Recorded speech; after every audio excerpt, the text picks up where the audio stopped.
We all have biases and believe our thinking is the absolute truth. That is not always the case. Let me tell you why. Hey everyone, it's Anthony Onesto, and this is my Burn the Box drop for this week.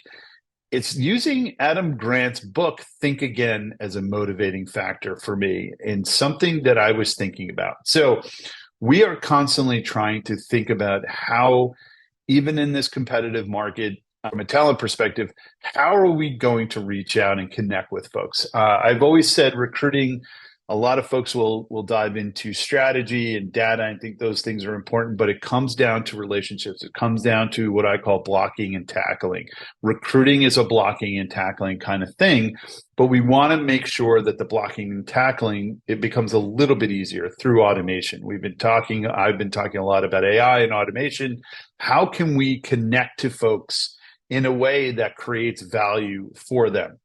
And so we've been thinking about how do we drive content. As you already probably know, we have audio in our job descriptions, which is very unique, gives people insights to Suzy through podcasts like audio on our job descriptions. So it gives folks an opportunity to learn more about Suzy. We're thinking about what other content should we deliver or connect with people about that would attract them to come and consider Suzy as an employer. And one of the things that I was thinking about, and I really held true, was that thought leadership was going to be a key piece of content. At thought leadership, people cared more about how smart your company was and the cool stuff that you were doing versus about your culture or anything else. I wanted to test that assumption.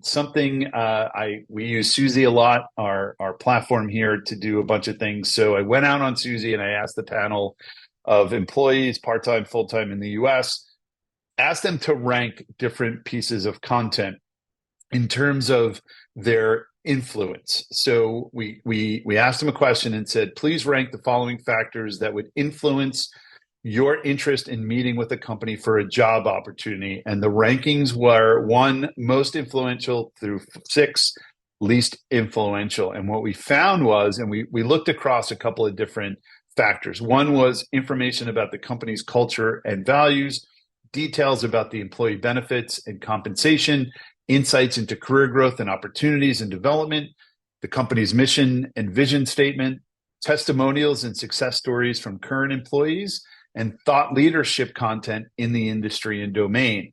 My thesis was that thought leadership was going to be the thing that people would pick.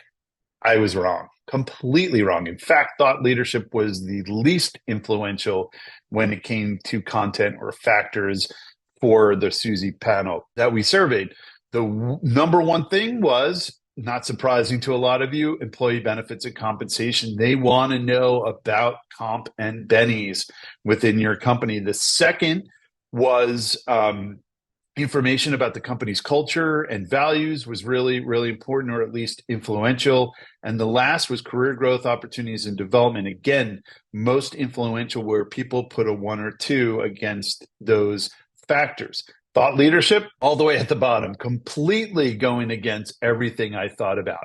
And it reminded me of a campaign Suzy did years ago called the HIPPO, which is acronym for the highest paid person's opinion. And the point was, use Suzy to grab data to make more informed decisions than being in a meeting and having the highest paid person or the person that was the highest on the org chart make the decision. And here is a perfect example of that, where I played the HIPPO and I was wrong. Now, is there a place for thought leadership content? Absolutely. And we're actually re-asking the question around, okay, there isn't a job opportunity, but we want to connect with you more often and more frequently. What kind of content would you be interested in? We're assuming that would be thought leadership, but we'll come back to you and let you know. So what the heck is my point here? Well, in short, this experience has reaffirmed the importance of data in validating or challenging our assumptions. In HR, bringing data to the table is incredibly important. And it's a reminder that what we believe to be true really might need that second look through the lens of data. So here's to embracing a mindset that values data over intuition and being willing to pivot when the numbers tell a different story. That's my quick drop for today. We'll see you next time.